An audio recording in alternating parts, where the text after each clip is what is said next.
What's going on? What's going on? You know what time it is? It is time for Elevated Vibes right here on IntellectualRadio.com. Now, everybody, I'm letting y'all know right now because what this conversation is about to be, these phone lines are open so that y'all could join it because we need for you all to join it so we can have your opinions, your voice, and so we all can grow together.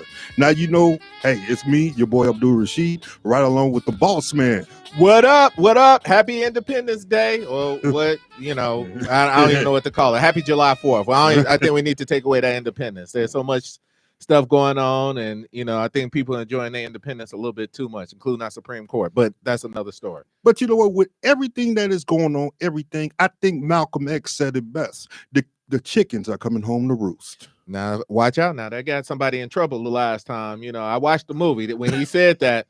Somebody got home, but you know, had to leave the Temple Mosque. So, you know, but I hear what I mean, but how much trouble when it's the truth? I mean, he was saying it then, but you know, that's a whole different the chickens coming home to roost is more not about America is coming to grips with its violence and its violent past, and we can no longer outrun it. We are being put in our face. And you know, you have to remember that we were born out of a culture of violence. You know, we violently overthrew, you know, the British twice. You know, we violently removed Native Americans from their land. We violently brought people over here to serve this land. We violently treated those of brown and yellow when, you know, they were trying to build up our land. And so this history, this culture, it is imbued within the American soul. And until we have a coming to Jesus, honest grips about the violence in our history, we cannot deal with the violence that will be in our future. Agreed. And just touching on the thing of culture, because this American culture had created and accepted subcultures. I mean, if you think about it, I always speak on stuff such as the haves and the have-nots, or you always have the in crowd versus a social misfits, or one that's always been talked about and what you're kind of touching on, the two Americas. You know, now this culture and acceptance of it. All right, you had these two things that has happened, and everybody know what it is, and that's what I was talking about just before we got on with you know, actually being on when with the saying that y'all already know what it is. All right, you got this terrorist that was out there in Highland Park. Correct. Now, out in there in Highland Park during the parade, he murdered 7 people. Murdered 7 that we know. Yeah, I believe murdered 7 people succumbed today to their injuries. I'm not sure how many wounded. I think it was over 30. 30. It was over 30. And we also have a child who lost both of his parents. Right. They was part of the 7 victims. Yes. Both of them. Yes. And from what we're just finding out today, when he was on his way to Madison, Wisconsin, he came across another parade there where he contemplated doing the same thing. You know? Now, also today, because we're not going to sweep it under the rug, all right? Not at all. We're going to talk about the execution of Mr. Jalen Walker out there in Akron, Ohio. All right? Now, brother man, I'm going to start this with you here. I'm going to ask you this question, all right? Okay. What do you think about, because the shooter, he was all over social media saying what he's going to do, all right? Between YouTube and a lot of other social media things, he pretty much gave you his plan. It was already there in plain sight. So do you believe that nowadays, and we kind of talked about it, regulation of social media needs to happen? What you think? No, I mean, that would be too easy. That's the easy part. I mean, yeah, it is the very easy part. But the thing is to get out. How can I say? It was a red flag that was out there that was gleaming. I mean, but we know this. We know this historically. And so I'm going to suggest something to you that might be controversial. Come on. Might be, taken, but we need to deal with the problem of angry white men in this country. Agreed. Let's just get that out the bag. Like this is a problem that is unique specifically to a certain demographics within our country. Now, there have been a couple of exceptions, but for the majority, if we want to talk about social media, right? You want to talk about gun regulation. Oh, yeah. You want to talk about mental health. Let's just jump into the heart of it. There is an angry white man problem in this country, and it is running unabated. It is at the heart of the malevolence that we see on the far right. It is at the heart of what took place on January 6th. Is at the heart of when we saw the people with the tiki torches marking around saying Jews will not replace us. It is at the heart of... That was in Virginia, right? That was in Virginia. Okay. The heart of the number one issue in this country of being domestic terrorism. There is something where this particular group feels righteous in their indignation, righteous in their hatred, righteous in their vitriol that they espouse. There is a market of people who cater to this. Proud Boys, was it the Patriot Front? The Patriot Front that was marching in Boston. Yeah. There is a issue.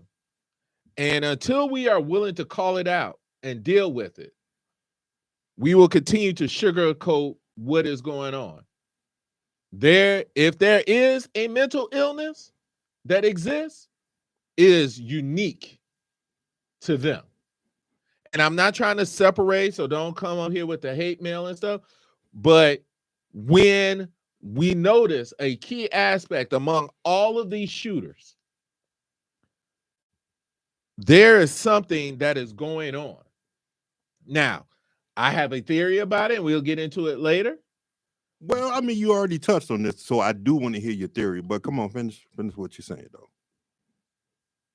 When you have been accommodated your whole life, when you've been told that you have a right to certain privileges, when things have always gone your way, and there's a tide that is changing where equality looks like unfairness to you. You think you are being deprived of something that you should have had. Like, for so long, been coddled. And I don't mean, like you have it rich or no, we all have our struggles. But when certain things have been promised to you through your birthright, and you find out that that's no longer the case, that causes a certain amount of discombobulation.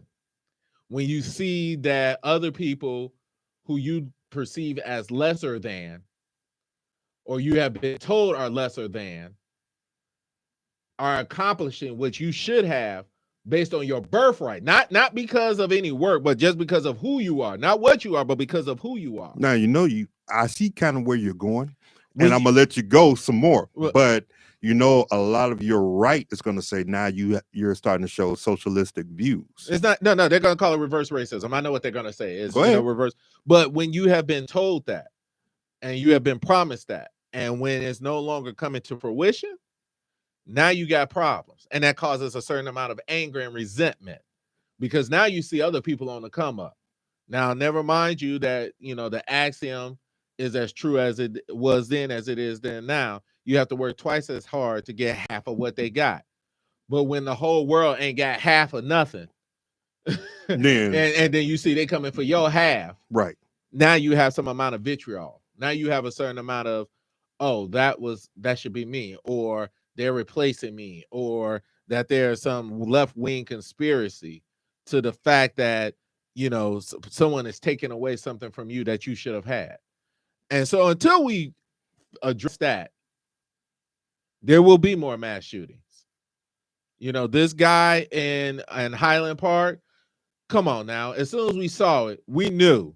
You already had a picture in your mind of what this dude looked like. You knew what this dude was going to look like. You really did. You already had it. Did. And when they put him on the screen, you were like, huh. Well, I didn't expect him to be that thin, but you know, that literally that's all you thought. Like when they say he dressed up as a girl and you're like, so what did he do? Just put on a dress? Because he didn't need to modify too much more. And I'm not trying to diminish his manhood or anything, but I'm just saying, we all knew he was going to have tats. We all knew he was going to be of a certain race. We all knew he was going to be male. And you know, they described the shooter as, you know, but we knew, and the description was it was going to be male, and we knew he's going to tats. And guess what else we knew? Before the story even came out, he had a history of violence. Yes. He had a history of being a deviant behavior. He had a history of participating in these social media groups. We knew this. We know this. We can predict what the next shooter is going to be like. But okay, let's add this on. All right. With his history, he was also a member of who? He was a Trumper. Yeah. Okay. Now, he was a Trumper. He is a Trumper. He is a Trumper. His daddy is a Trumper. All right. Okay. Now, saying that and being that, all right, does something more needs to go at this organization that's out there, even though I know they're not that organized. No, they're more organized than we thought. Don't. That's a mistake we made. But hold on. Regardless, does some type of punishment or so forth needs to be at them? Who, these groups? No. A group such as that, such as the Proud Boys, such as the Patriot Front. You know, I mean, I know this goes back to one of our older shows, but does it not show that you need some type of punishment for what you've been putting out here? Because, you know, you're feeding, I don't want to say he was a weak mind, but you're feeding a weak mind. I mean, and to be a certain way. That's on us. I would never, you know, punish groups. I mean, even hate groups have a right under our Constitution to exist. But the government has punished groups when it was coming towards us. Well, when it, like, yeah, you know, like, don't get me wrong, like, yeah, if your group is engaged in the violence and intimidation of other groups based on gender, race, sex, orientation, or other than like that, and you're promoting violence, yeah, no group has a right to exist to promote violence. But a lot of us that was attacked, a lot of times we didn't promote violence on that level, on the level that they're doing it. I mean, of course I could talk about the Panther Party, but I'm not. I could talk about the MOVE movement. Right. You know, they didn't really promote violence. But I mean, but that's the whole thing. They will always say that we don't promote violence. We promote ideas. You know what I'm saying? So, but I do want to be cautious. Now, you know, I think, you know, our listeners know how I stand on certain issues, but on this issue, you have to be very careful about when you punish groupthink and people for associating with groups, you know, because if they can punish you for, you know, I don't know, talking about the violent overthrow of government, you know what I'm saying? Now, you never act on it. You just talk about, you know, we believe in, you know, free will, you know, we believe in anarchy. But then, and all of that it was some action. I understand what you're saying. Now, you take your thoughts and move in furtherance of action. And now, now that's conspiracy. Now, but this is what I'm saying. It was some action. So through the acts of him and others, hey, guess what? Some of you groups, you got to catch it somehow. I know, but I don't want us to get into the habit because, like I said, you know, you had these other groups that didn't do nothing, and just I'm gonna touch on MOVE for a minute. They were bombed by the government. But that's it. But I agree with you, and they were wrong for that. What I'm saying is, when you be very careful about what you do about punishing groups. Like right now, there are 4 of us here. Are we a group? just because we may share, ideas in common. And let's say the government wants to crack down and says, you're promoting blah, blah, blah. You have to be very careful. I get it. I get it. That's our normal inclination is, oh, what groups was he a part of? What were they thinking? What were they talking and things like that? But you got to be very careful about when you're going after people under our Constitution. We all have a right of free speech and a right of assembly. Those are guaranteed to us by the Bill of Rights, particularly the First Amendment. So, you got to be very careful with this. And I get it, we going to shut down these fringe groups. We're going to shut down this and all that. Be careful, because all they got to do is just throw the label of fringe on you.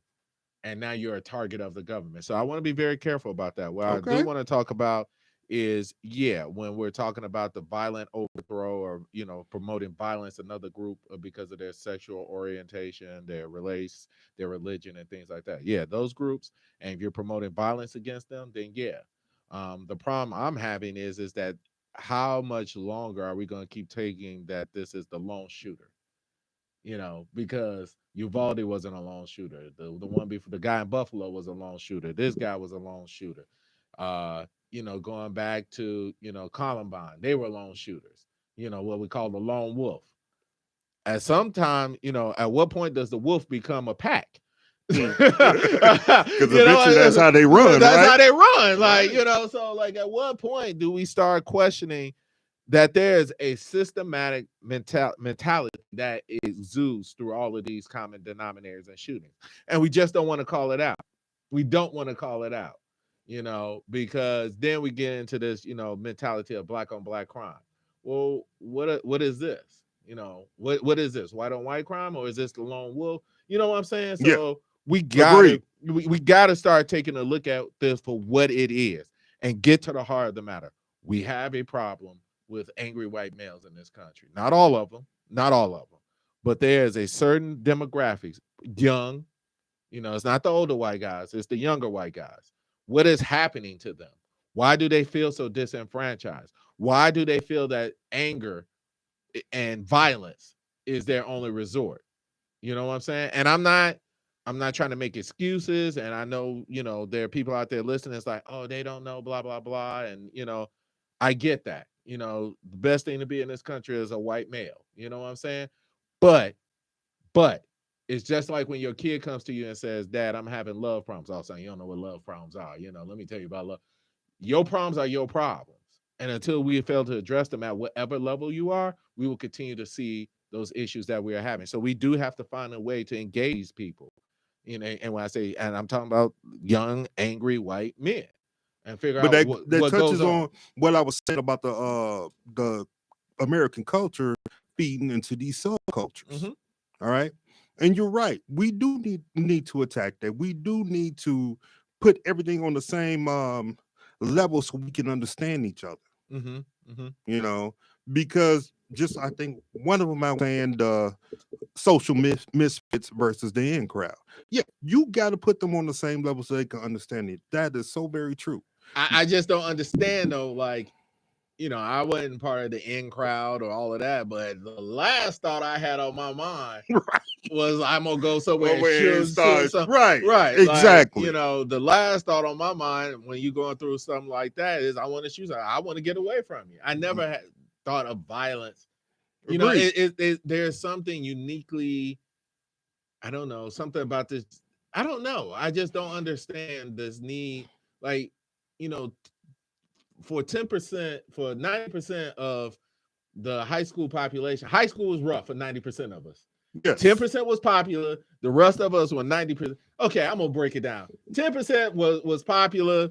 60 to 70% was mid-tier, and then 90 of the rest 20% were outliers. Right. So I'm gonna put myself in the 60 to 70%. I wasn't an outlier, but I wasn't the popular kitty. Right. But I never thought I want to go shoot.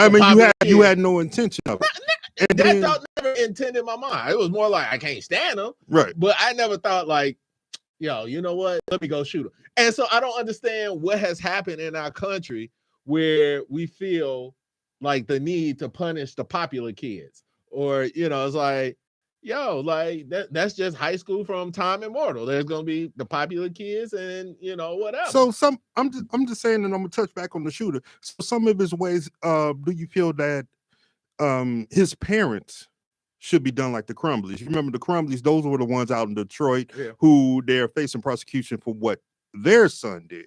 Do you feel that his parents, especially his father, who signed for his gun, he signed for him 3 months after he said he was going to stab everybody in the house? Yeah.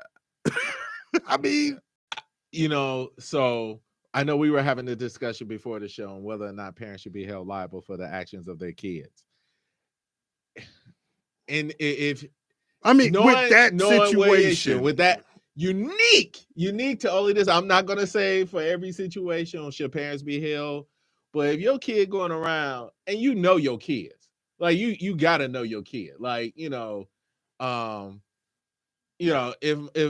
my son get picked up, playing midnight basketball and the police told him to get off the court, am I going to believe the cop? Yeah, because I know how much my son likes basketball. But if you tell me that, my son, wants to stab 5 people and that's just not his nature as I know him.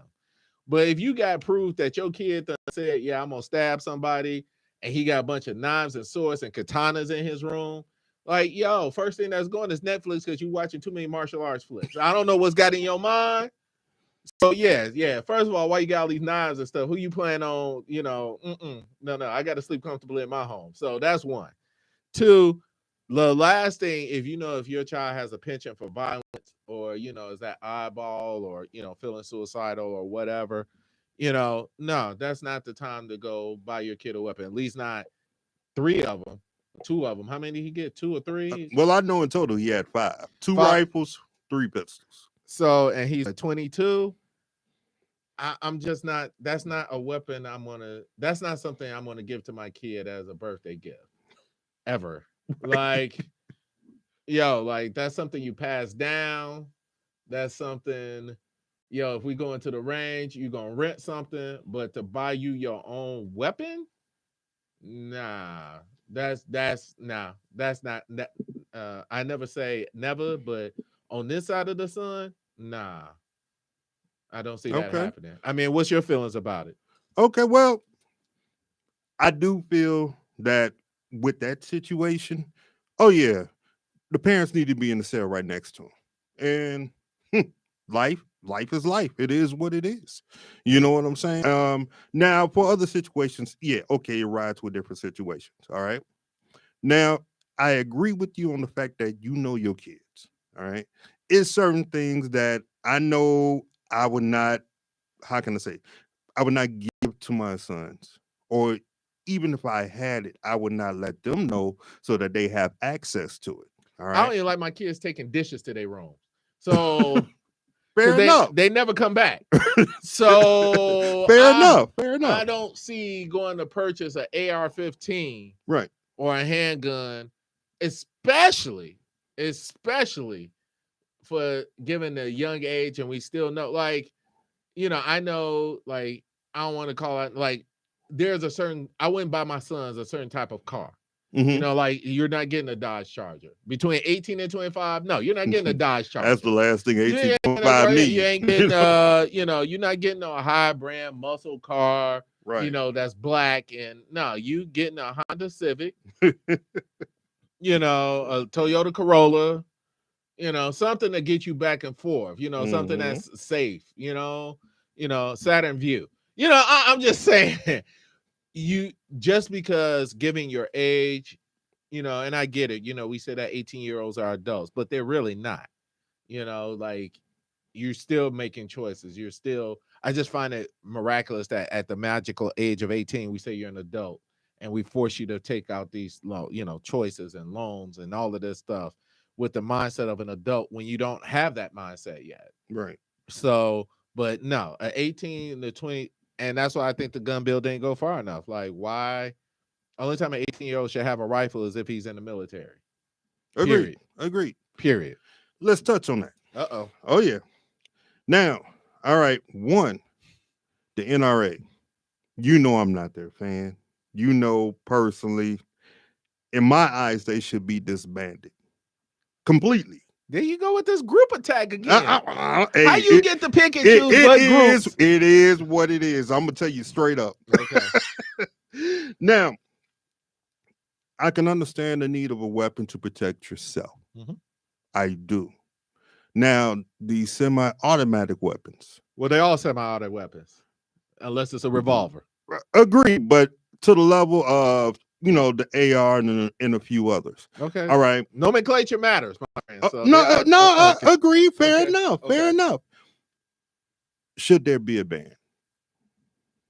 Not on semi-automatic weapons. Should there be a ban on weapons that are primarily used for the purposes of combat, such as the AR-15 or the AK-47 or the Uzi or things like that? Well, I mean, there's already something on AKs. There's still some around, but there's already. Well, I mean, the number one weapon is the AR-15 in America. The AK-47 is primarily a weapon used, and I mean, but you could find a few in a couple of places. I mean, you shouldn't even be around, but still. I know people who prefer the AK-47 over the AR-15. Right. So these are all high capacity battlefield weapons. Exactly. And we've lured ourselves into a discussion about whether or not they can be used for hunting and all of that stuff.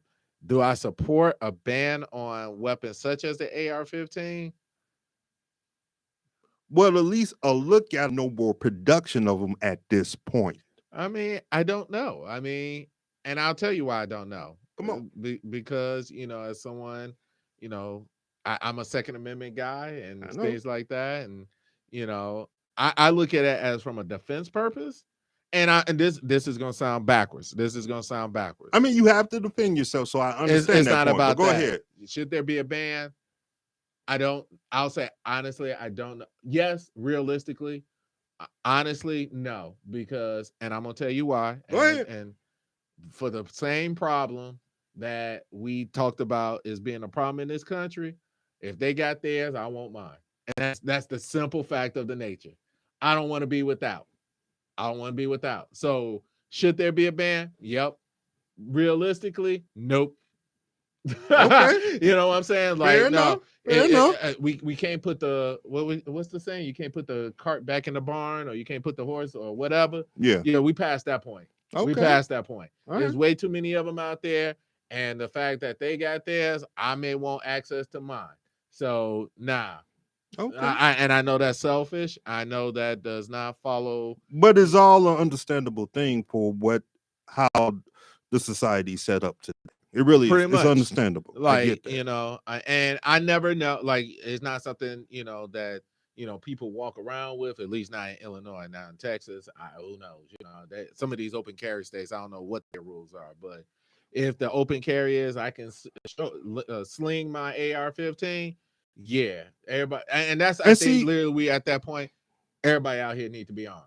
Pretty much at this point, it's kind of like Russia and the United States. They got nukes, we got nukes. You shoot, and I'm just wondering if more people are armed. I don't know. That theory is not really doing too much. I agree. It's not. I mean, if you really look back and you see everything that in a big picture, all right, everybody has a gun. All right, they have it now, and if you look at it, it has not stopped a lot of this gun violence. I agree. I don't know what the answer is. I mean, to me, it looks like the criminal is past just, hey, I'm gonna show you the gun. I'm gonna shoot you first because you may have a gun, right? And then I'm gonna take whatever I'm taking. I don't know. I honestly, look. At this point, everybody got one. And you trying to ban the legal citizens who have it, I just don't think that's going to work. I think you're setting us up for failure. And I know that's a hard pill to dissect and a hard pill to digest. But now let's touch on the legal citizens who have it. Yep. All right. A lot of times they say they can have mental problems or whatever. And don't get me wrong. We all know mental illness is a big thing in this country, and it's real. Ain't nobody faking a funk on that. Nobody. Right. But what's saying that, okay, this guy that is mentally stable today, that has an arsenal of weapons, not saying that next month he ain't gonna lose his mind. I mean, then now then we have to deal with that bridge when we come to it. That's why you have red flag laws, so that. But then yet at that time, and that's one of the problems what is happening today. At that time, this person passed all the red flag laws. Well, this guy passed wrong with it. That's what I'm talking about. Wasn't nothing wrong. Whatever. Wasn't nothing wrong with them. Whatever. But now you didn't even know they snap off, and they got an arsenal at home. I like I said, God forbid if they have military training. That's a whole nother story. Well, I mean, like I said, I don't know what the solution is, but taking my weapon ain't one of them. And I'm sorry. I mean, people, you can, hate that or whatever. Mm-hmm. But for me, it's too many of them out here. Too many people are armed. For people to want to, start banning these weapons now. It's like kind of like banning nukes. It's like, okay, you're gonna ban nukes, but everybody who don't have them want them, and things like that. So at this point, nah, you can't ban the AR-15. I don't see it happening, because those of the people who have it are gonna hold on to it some kind of way, unless you can figure out a way to get grandfathered in, you're gonna pay, mad money for people to turn in their AR. Like, yo, we, for every AR you turn in, you get $6,000. Government ain't gonna do that. So, it is what it is at this point. Okay. All right. Look, everybody, with this whole situation, because we're gonna jump over to Mr. Walker in Ohio real quick, but with the whole situation, please hit us up on live. You can still call in about it, or if you even want to email us, okay? The triple threat of radio at gmail.com. Once again, the triple threat of radio at gmail.com. We will conversate with y'all with that. We will answer back. This is what we do. You know what I'm saying? But we're going to take a quick musical break real quick, and then we're going to jump right into it with Mr. Jalen Walker in Ohio.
All right, everybody. We are back, and let's remind you that the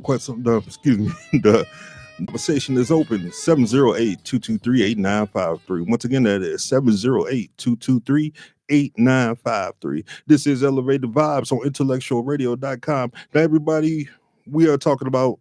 Well, now we're just getting into one particular thing, but we was also violence in America. Let's just call it pretty much. Yeah, we could do that. And at this moment, we're going to speak on the situation that happened out in Akron, Ohio.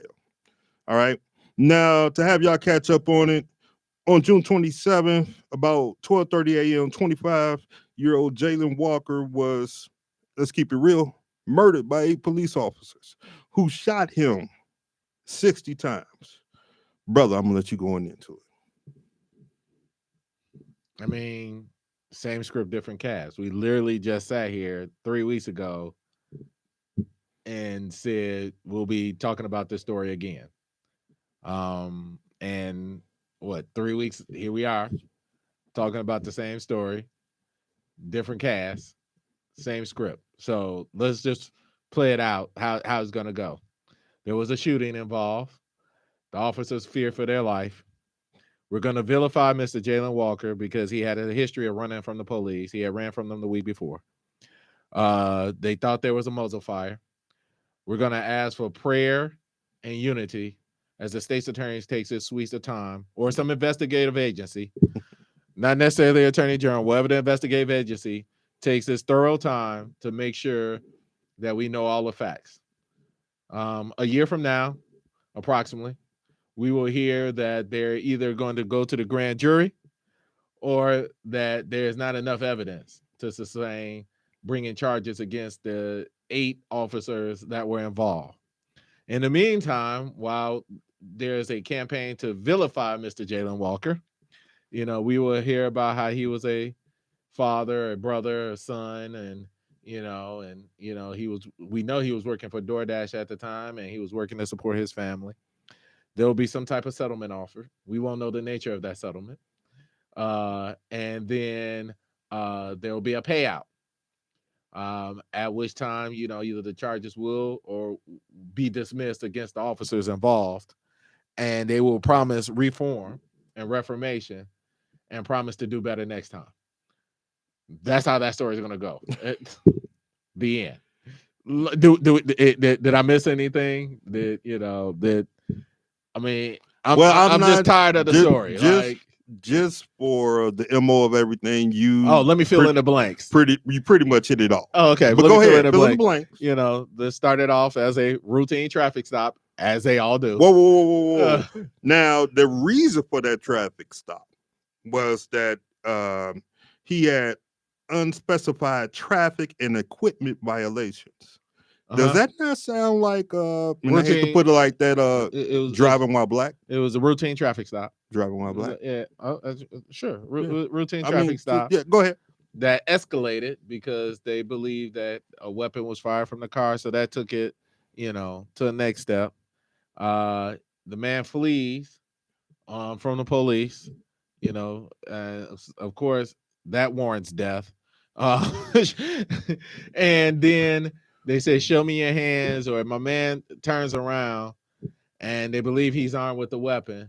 And not only but they did not just say, show him your hands. How you going to show him your hands and you running? How's that going to work? I mean, that's for you to figure out when you running from the police. I'm just asking. My suggestion is that you run away shaking them like this and you keep them up until you're tackled. And then here's the deal too. You all deploy tasers first. Well, we know what happened with that. But if you're deploying tasers, they didn't work. How much of a threat do you cause? Feel that this man is? My lady, girl, accidentally pulled her weapon when she thought she was pulling the taser. So, come on now. So I'm just saying, the tasers never work. Where's the level of threat? The tasers never work. I don't know why, but these tasers never work. So the tasers never work. Never mind the fact that it's 7 or 8 of them. That's like me going to, hey, we're going to go play baseball, and I got a stick. Come on now. Hey, all I'm saying is, I didn't bring the bat. I got a stick. It's 7 or 8 of y'all, and the tasers didn't work. So the next logical choice is to go for your weapon. I don't understand it. I'm not a cop. Whatever. So, but it's 7 or 8 of y'all. Now, if it's 7 or 8 of y'all, if there were 7 or 8, guys waiting for you when you get off the bus, we're pretty much sure you're going to have a rough day, right? Yeah, very much so. You're going to have a rough day. Very much so. But for some reason, these 7 or 8 guys, whatever. And the guy don't look that big, but whatever. I give him the benefit of the doubt. But he running away, and somehow the tasers don't work. Now, how many tasers were deployed between 7 or 8 police officers? I guess none of them worked. None of them, so they didn't work. So then instead of tackling or engaging him or whatever, and I'm not sure, we'll know how the story goes. And if I'm wrong about something, I'll come on in and make amends for that. But they shot 90 rounds. Yeah. That's what we got to deal with. They shot 90 rounds. And right now we know at least 60, but they're anticipating more have hit. So you shoot 90 rounds. Never, and I find that amazing that you had to be out in the field somewhere, because 90 rounds don't just stop. Right. You know what I'm saying? So I don't know where they were shooting at, where you felt like it was okay to let 90 rounds go. Because when his body dropped, they kept shooting. I don't know. I don't know that. If you know, I don't know, but I'm anticipating what has happened is that, you know, the adrenaline's flowing and all of that thing. 90 rounds, you're seeing him impact the body. You're not giving the body any time to drop. Now, you know, I get it, because officers are trained to shoot until the threat is ended, and the threat don't end until you drop. So, but you got 90. But then even on the tape, they handcuffed them. But even one of the commanding officers was telling them to stop shooting. Yeah, you hear ceasefire. And they kept it takes a minute for you to hear for your body, you know, to hear the ceasefire. You know, and then of course, you know, I know people are taking exceptions with the fact that, you know, he was handcuffed and things like that, and their training is until someone pronounces him dead, he's still a threat. You know, and I get it. That it defies logic, it defies reason. It's like, yo, we done shot this dude, you know, and we can see clearly where some of the weapons, the bullets have hit and impacted the body. But their whole thing is until someone pronounces him dead, he's a threat. So, because their whole thing is, I'm not a doctor. So, and I get it. It's sad. It's pathetic. And if I sound... So do you feel, though, with that? And I'm going to touch back on one of our older shows. One time we had a police officer that was our guest. It was via Zoom. 3 weeks ago. Right. Mm-hmm. Now, this is a good officer, good man. His name is Mr. Lane Harper. All right. And we spoke about retraining. All right. Do some of these officers, do you believe they need to be retrained? I don't care if they have, you may have 10 years on the force, but if this is your attitude, this is your way, you need to be retrained. Honestly, you know, today my son asked me about what is, you know, systematic racism. Okay. And, you know, I was trying to explain to him how it happens. This is my youngest son, and he, you know, the fact that he has to inquire about it is sad in of itself. Right. I don't know, and as I said when Mr. Cannon Lambert was on the show, this is not a training issue; it's a mentality issue. Right, but this is what I'm saying: it's to break that mentality that they have, because it needs to be broken. You got to look at your recruitment techniques and who you're recruiting. People who enter into this field, some of them just brazenly crave power for the sake of power. Agreed. Whereas just as being an officer should be the same as being a social worker, you're there to serve. And too many of them don't have that mentality. Too many of them have the warrior mentality. Now, the purpose of the warrior was to protect the village. But what happens when the warrior turns on the village? You know, I'm always reminded of the saying, you know, we sleep at night because there are violent men at the ready to extol violence on our part and behalf. But what happens when the dog turns against the sheep? And so I think it's a mentality problem. And, you know, what happened in Akron, and, you know, and will continue to happen, just as like what we spoke about at the beginning of the show. And I'm gonna put this cap on it, not to belabor the point. Both problems stem from the same coin, which is violence and racism in America. Until we have a come to Jesus, and I mean talk about it and embrace this dichotomy that's in our history, we will continue to have these problems. When I hear about the Texas legislator talking about we want to take slavery out of the books and call it involuntary relocation. What? And how is the federal government, when they hear about this, how you're even allowing this to stay even? Because education is a local issue, and I get that, but sometimes you have to step in and as they do, put your foot on the neck of certain things. But all of this stems from the fact is that there is a majority of the society that is uncomfortable with our legacy and our history and want to scapegoat over it. That's what allows us to build monuments to the losing side. It is what has allowed us to give dollars to these places where they tell the story of the Confederacy and how nice they were to their slaves. It's like, okay, if slavery was so nice, why don't you want to be one? Exactly. You know what I'm saying?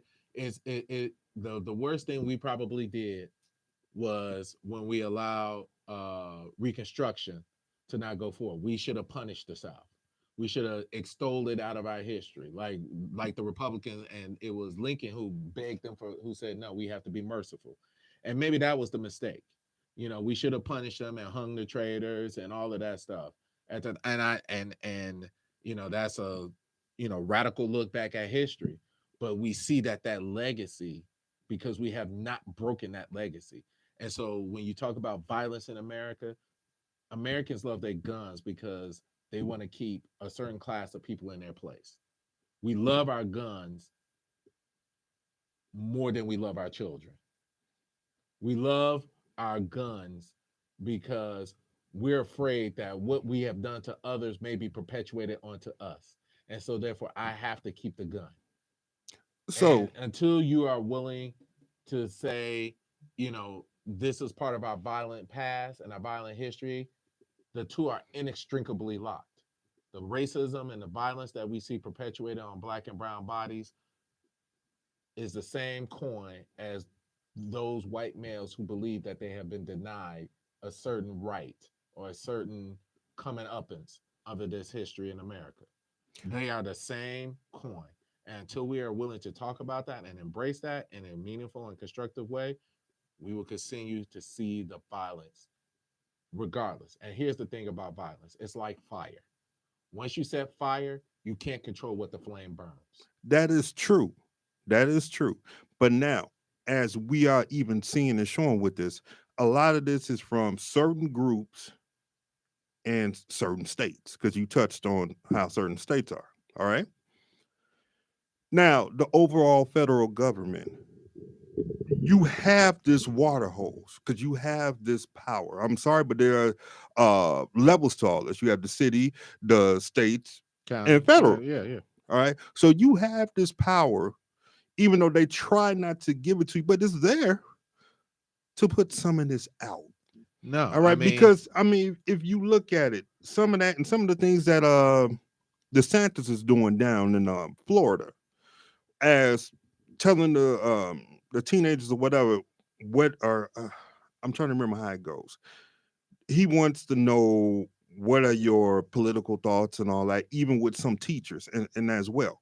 That's their own private thing. All right. And yet he wants to know that. Why? Because he wants to control it. Well, that's what you do when you're in the minority. And that's my point. You say that the federal government has the power. No, it's local governments have the power. And that's where we make the mistake is we focus on the big picture, but all politics are local. And so one of the things a lot of movement of it is local, but you're more likely to get in touch with your state rep and your state senator than you are with your federal rep and your federal senator. And so there are a lot of powers that are reserved to the state. And so we need to do something on a local level. But I say all of that to say, you raised up about, power. And here's the thing. In this country, we have the minority rule because they have extolled their power in such a way as to maintain it. And they will do anything to hold on to it. And so we know that a majority of Americans, 53% of Americans, support some form of abortion. We know that the majority of Americans support some type of gun control. You know that majority of Americans support, the criminalization of certain drugs and marijuana. But the fact is that because we have this relic of the past of, in the Senate, the filibuster, that's born out of slavery, that our electoral college is born out of slavery, because we have these vestiges and these relics of the past, we are inextricably tied to them. And until we are willing to A, acknowledge, B, embrace, C, diagnose, and E, treat, we got to do all three of those what things. about F and just straight cut those ties? Like you said, we are tied to it. But if you know, here's the thing. Until we embrace it, and in a meaningful way, like they did in South Africa, where they talked about it. We have never seriously embraced the legacy of racism and violence in this country. We don't know all of the hardships and the violence that have been perpetuated on Native Americans. We know we treat them bad. We know about the Trail of Tears, but we've done a lot more than the Trail of Tears. We don't know how we have, how we hurt Asians when they came to this country. We don't know how we hurt Hispanics when we came to this country and the mistreatment. We kind of know about what we did to Black people, but if you start reading about the riots and stuff and the upcoming riots and stuff, and you start hearing about all of these other violent overthrows and stuff and what happened during Reconstruction, it would bring you to tears. And so until we are that's the thing. History about it, we'll continue to see the violence that we're seeing. But that's the thing, reason that we have to put critical race theory out there. That's one. Two, let's not call it that. Let's just call it history. But that's fine. I'm 100% with that. All right. And they try to make all the excuses on, well, how are we going to teach it? How long will it take or whatever? However long it takes, that's what it takes. Just like when you mentioned South Africa and just certain things and why they had to change it, and they talked about it. They had that change of heart and they talked about it because you had Cuba and Angola at their door about to come in. And that's when all of a sudden they changed their mind and let Madiba run the country. Like, look, all countries have, but we can look at how Germany dealt with their issue. We can look at Rwanda and how they dealt with their genocides. Like, and there is a coming, you say roosters coming home to roost. Chickens come home to roost. Chickens coming home to roost. Yeah. They're coming. I think there will be a 2024 election. I'm not sure about a 2028. I'm not sure. I'm worried about it. Why are you worried? There's something, as I said, there's a spirit across this country that brings me disconcerting vibes. You know what I'm saying? So, I'm concerned. Truly understandable. But I see we're coming to the top of the hour. Yes, sir. So as I say always, this was a heavy week. If you're not feeling mentally strong, if you're feeling, fragile, that's par for the course. It is a week of reflection. It's a week to go home and talk to your loved ones because, we neither know the minute, the hour, the day, or the time. And I'm sure those people who went to the picnic thought they would be coming back home and having some barbecue. So, but I want to end on a positive note. We are all going through something. No, none of us are an island of pleasure. It's rough out here. You have two choices: give up or keep going. And since giving up is not an option, you got to keep going. And keep going and striving, and recognize that some days getting out of bed is the success story, and that's all the success story you're going to need. That's great.